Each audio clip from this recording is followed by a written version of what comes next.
Yo sé que no quieres hablar, no quieres hablar de ti, estamos hablando de tu obra, pero a mí me interesa saber en qué momento te diste cuenta que eras el tataranieto de Porfirio Díaz, un personaje de ese tamaño, de esa envergadura en la historia de México y pues más allá incluso. ¿En qué momento te diste cuenta? ¿Y qué pensaste en ese momento en que te diste cuenta? Bueno, no recuerdo desde luego el momento exacto, fue en algún momento de mi niñez.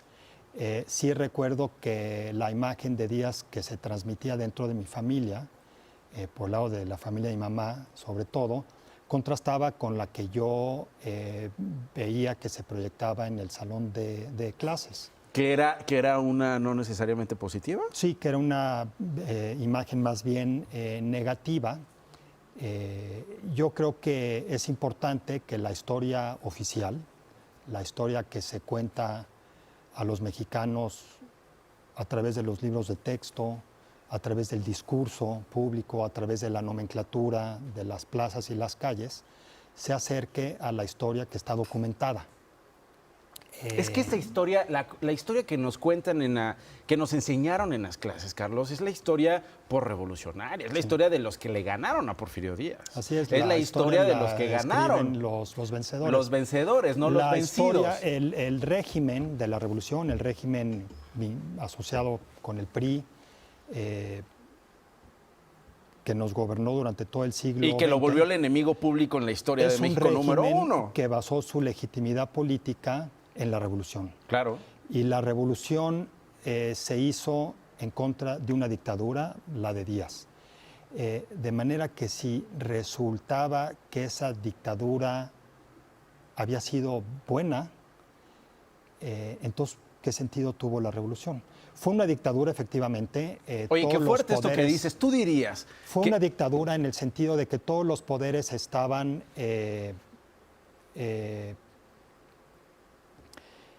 subordinados a uno, el ejecutivo, incluso los poderes de los gobernadores, pero fue también, y cito a Justo Sierra, una dictadura progresista. Fue también, y cito a Emilio Rabasa, una dictadura benévola. Fue también, cito a Francisco Bulnes, una dictadura ilustrada.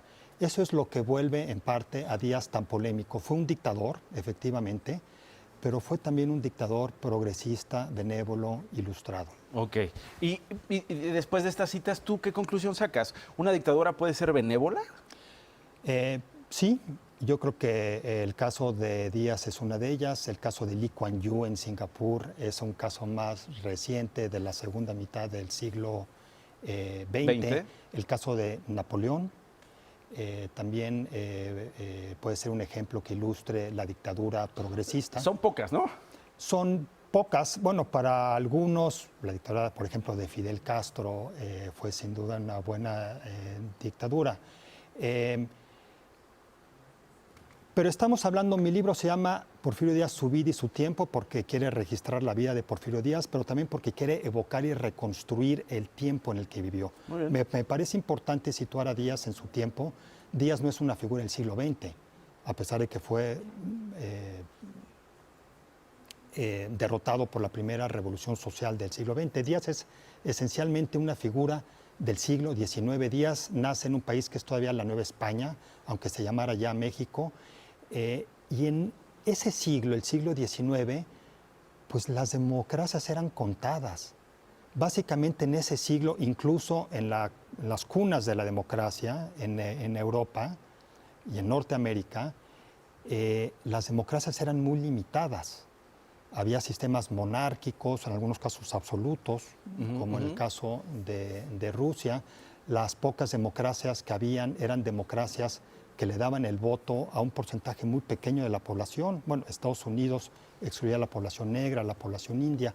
Inglaterra, la cuna de la democracia, excluía alrededor del 80% de la población. Ese es el contexto, esa es la época en la que Porfirio Díaz gobierna. Así que su dictadura no era tan anómala como lo que pudiera ser 100 años después. Polémico, como dices tú, polémico.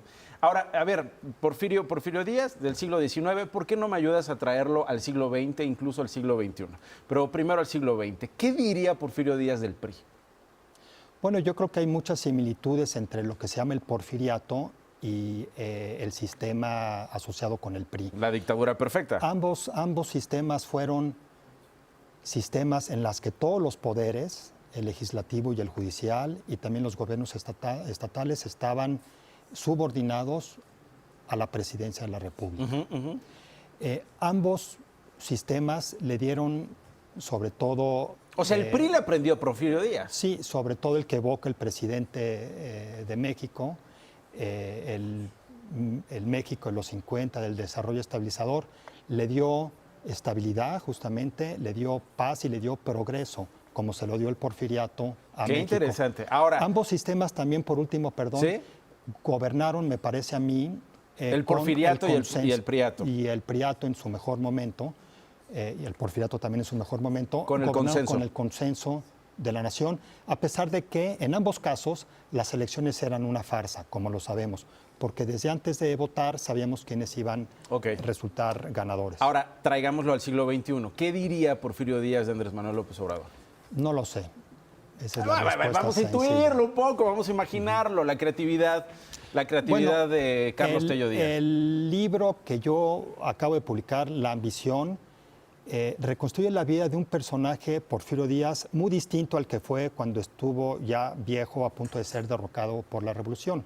Díaz llegó al poder, esto no se sabe generalmente, al frente de una revolución popular, la revolución de Tuxtepec, con este ejército popular que armó de una manera interesante, con promesas agrarias, por ejemplo. Díaz derrocó al ejército federal que sostenía la reelección del presidente Lerdo. Díaz era en ese momento una figura a la izquierda completamente del Partido Liberal, con algunos rasgos similares a los que vivimos este año. Y el año pasado Díaz llegó al frente del poder con un movimiento de regeneración, así se llamaba.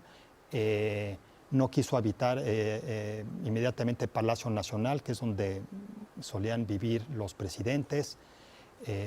Enfrentó una situación de crisis económica que quiso empezar a resolver bajando temporalmente los salarios de los altos funcionarios. Empezando por él se redujo en un 50% su salario. De manera que sí hay, para responder a tu pregunta, similitudes anecdóticas, me parece a mí, sobre todo, con lo que estamos viviendo. Hay que revisarlas. Ya se publicó La Guerra, lo edita Debate, que en ese entonces también lo publicó Conaculta, ¿no? Así es una coedición con Conaculta. Una coedición con Conaculta. La Ambición, de Debate, también de Random House. En coedición con la UNAM. Y viene El Poder. El poder es lo que retrata al Díaz que conocemos. Ok. Ese lo vas a publicar en unos años. En varios años estoy en estas. Lo que he publicado hasta ahorita es El Díaz Soldado, muy distinguido, héroe en la batalla del 5 de mayo, entre otras cosas, y El Díaz Ambicioso, que llega finalmente al poder. Si quieren encontrar a estos días, a este Díaz en estos años, pues busquen Porfirio Díaz, su vida y su tiempo, firmado por Carlos Tello Díaz. Al final se reconcilió las dos imágenes adversas que tenía el niño Carlos Tello Díaz, el que recibía de la familia y el que recibía de la escuela. ¿Qué pasó con esas dos imágenes de Porfirio Díaz? Bueno, siguen contrastadas, a pesar de que sí ha habido, bueno, en el ámbito académico, una revisión del porfiriato que lo ha revalorado. Y esa ¿Qué buena medida eso lo provoca el contraste y la documentación? Así es, y esa revisión se refleja de alguna manera también en la historia oficial. Carlos, gracias por haber venido. Gracias a ti. Gracias por haber estado con nosotros. Vamos con el último resumen de informaciones, Nina Cervantes. De Pisa y Corre con Nacho Lozano, lunes a viernes, 8 a.m. Participa en Imagen Televisión.